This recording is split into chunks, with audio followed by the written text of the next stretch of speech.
ओम नमो भगवते वासुदेवाय। मित्रों, आपके और आपके परिवार पर भगवान नारायण की कृपा सदैव बनी रहे। ज्येष्ठ शुक्ल पक्ष की एकादशी तिथि को निर्जला एकादशी कहा जाता है। हर साल कुल 24 एकादशी पड़ती है, जिनमें से निर्जला एकादशी सबसे ज़्यादा महत्वपूर्ण मानी जाती है।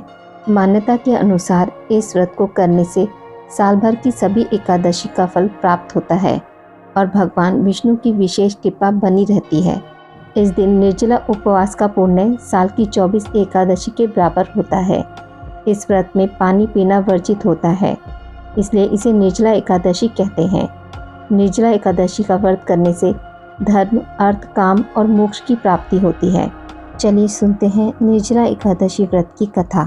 पौराणिक कथाओं के अनुसार जब सर्वज्ञ वेद व्यास जी ने पांडवों को चारों पुरुषार्थ धर्म, अर्थ, काम और मोक्ष देने वाली एकादशी व्रत का संकल्प करवाया था, तब युधिष्ठिर ने कहा, जनार्दन, ज्येष्ठ मास के शुक्ल पक्ष में जो एकादशी पड़ती है, कृपया कर उसका वर्णन कीजिए। भगवान श्री कृष्ण ने कहा, हे राजन, इसका वर्णन परम धर्मात्मा सत्यवती नंदन व्यास जी करेंगे, क्योंकि ये संपूर्ण शास्त्रों के तत्वज्ञ और वेद वेदांगों के पारंगत विद्वान हैं। तब वेद व्यास जी कहने लगे, कृष्ण पक्ष और शुक्ल पक्ष दोनों की एकादशी में अन्न खाना वर्जित है। द्वादशी के दिन स्नान करके पवित्र हों और फूलों से भगवान केशव की पूजा करें।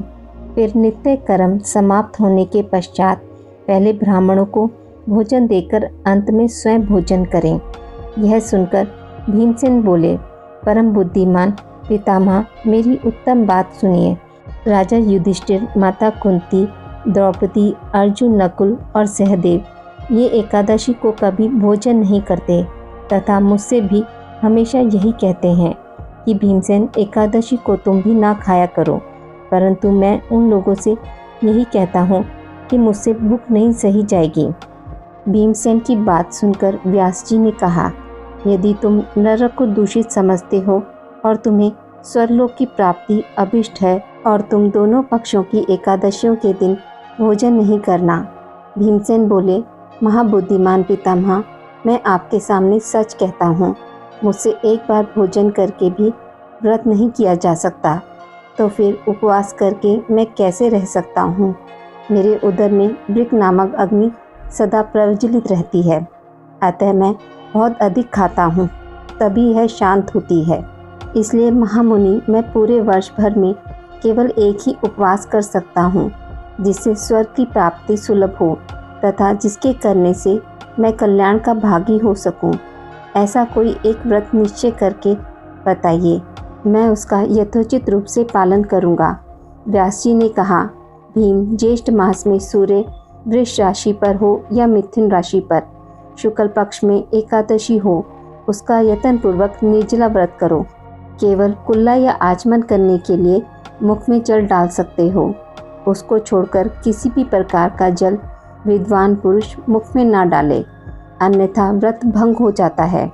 एकादशी को सूर्योदय से लेकर दूसरे दिन के सूर्योदय तक मनुष्य जल का त्याग करे तो यह व्रत पूर्ण होता है। तदंतर द्वादशी को प्रभात काल में स्नान करके ब्राह्मणों को विधि पूर्वक जल और सुवर्ण का दान करें। इस प्रकार सब कार्य पूरा करके जितेंद्रिय पुरुष ब्राह्मणों के साथ भोजन करें। वर्ष भर में जितनी एकादशी होती है, उन सब का फल निर्जला एकादशी के सेवन से मनुष्य प्राप्त कर लेता है, इसमें तनिक भी संदेह नहीं है। शंख, चक्र, गदा धारण करने वाले भगवान केशव ने मुझसे कहा था कि यदि मानव सबको छोड़कर एकमात्र मेरी शरण में आ जाए और एकादशी को निराहार रहे तो वह सब पापों से छूट जाता है। एकादशी व्रत करने वाले पुरुष के पास विशालकाय, विकराल आकृति और काले रंग वाले दंड पशाधारी भयंकर यमदूत नहीं जाते। अंतकाल में पीताम्बरधारी, सौम्य स्वभाव वाले, हाथ में सुदर्शन धारण करने वाले और मन के समान वेगशाली विष्णुदूत आखिर इस वैष्णव पुरुष को भगवान विष्णु के धाम ले जाते हैं। अतः निर्जला एकादशी को पूर्ण यत्न करके उपवास और श्री हरि का पूजन करो। स्त्री हो या पुरुष, यदि उसने मेरु पर्वत के बराबर भी महान पाप किया हो तो वह सब इस एकादशी व्रत के प्रभाव से भस्म हो जाता है। जो मनुष्य इस दिन जल के नियम का पालन करता है वह पुण्य का भागी होता है। उसे एक एक प्रहर में कोटि कोटि स्वर्ण मुद्रा दान करने का फल प्राप्त होता सुना गया है। मनुष्य निर्जला एकादशी के दिन स्नान, दान, जप, होम आदि जो कुछ भी करता है वह सब अक्षय होता है। यह भगवान श्री कृष्ण का कथन है। निर्जला एकादशी को विधि पूर्वक उत्तम रीति से उपवास करके मानव वैष्णव पद को प्राप्त कर लेता है।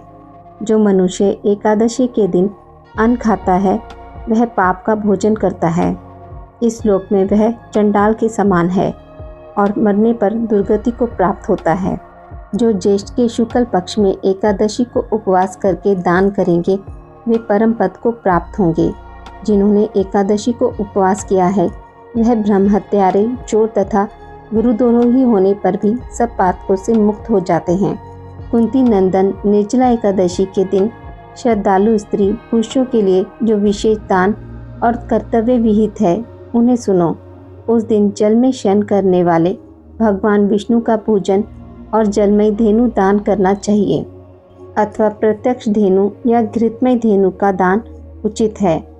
पर्याप्त दक्षिणा और भांति भांति के मिष्ठानों द्वारा यत्न पूर्वक ब्राह्मणों को संतुष्ट करना चाहिए।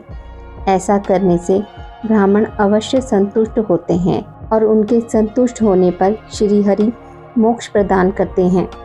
जिन्होंने शम, दम और दान में प्रवृत्त हो श्री हरि की पूजा और रात्रि में जागरण करते हुए इस निर्जला एकादशी का व्रत किया है, उन्होंने अपने साथ ही बीती हुई 100 पीढ़ियों को और आने वाली 100 पीढ़ियों को भगवान वासुदेव के परम धाम में पहुंचा दिया है। निर्जला एकादशी के दिन अन्न, वस्त्र, गौ, जल, शैया, सुंदर आसन, कमंडल तथा छाता दान करने चाहिए। जो श्रेष्ठ तथा सुपात्र ब्राह्मण को जूता दान करता है वह सोने की विमान पर बैठकर स्वर्गलोक में प्रतिष्ठित होता है। जो इस एकादशी की महिमा को भक्ति पूर्वक सुनता अथवा उसका वर्णन करता है वह स्वर्गलोक में जाता है। चतुर्दशी युक्त अमावस्या को सूर्य ग्रहण के समय श्राद्ध करके मनुष्य जिस फल को प्राप्त करता है वही फल इसके श्रवण से भी प्राप्त होता है। पहले दंत धावन करके यह नियम लेना चाहिए कि मैं भगवान केशव की प्रसन्नता के लिए एकादशी को निराहार रहकर आचमन के सिवा दूसरे जल का भी त्याग करूँगा। द्वादशी को देवेश्वर भगवान विष्णु का पूजन करना चाहिए। गंध, धूप, पुष्प और सुंदर वस्त्र से विधि पूर्वक पूजन करके जल के घड़े के दान का संकल्प करते हुए निम्नलिखित मंत्र का उच्चारण करें। संसार सागर से तारने वाले हे देव हषिकेश, इस जल के घड़े का दान करने से आप मुझे परम गति की प्राप्ति कराइए। भीमसेन, ज्येष्ठ मास में शुक्ल पक्ष की जो शुभ एकादशी होती है उस दिन निर्जला व्रत करना चाहिए। उस दिन श्रेष्ठ ब्राह्मणों को शक्कर के साथ जल के घड़े का दान करना चाहिए। ऐसा करने से मनुष्य भगवान विष्णु के समीप पहुंचकर आनंद का अनुभव करता है। तत्पश्चात द्वादशी को ब्राह्मण भोजन कराने के बाद स्वयं भोजन करें। जो इस प्रकार पूर्ण रूप से पाप नाशनी एकादशी का व्रत करता है वह सब पापों से मुक्त हो आनंदमय पद को प्राप्त होता है। यह सुनकर भीमसेन ने भी इस शुभ एकादशी का व्रत आरंभ कर दिया। तब से यह लोक में पांडव द्वादशी के नाम से भी विख्यात हुई। निर्जला एकादशी के दिन पूजा विधि। इस दिन निर्जला व्रत रखें, पीले वस्त्र धारण करें और भगवान विष्णु की पूजा कर व्रत का संकल्प लें। भगवान को पीली वस्तुएं अर्पित करें और माँ लक्ष्मी के मंत्रों का जाप करें। इस दिन भक्ति भाव से कथा सुनना और भगवान का कीर्तन करना चाहिए।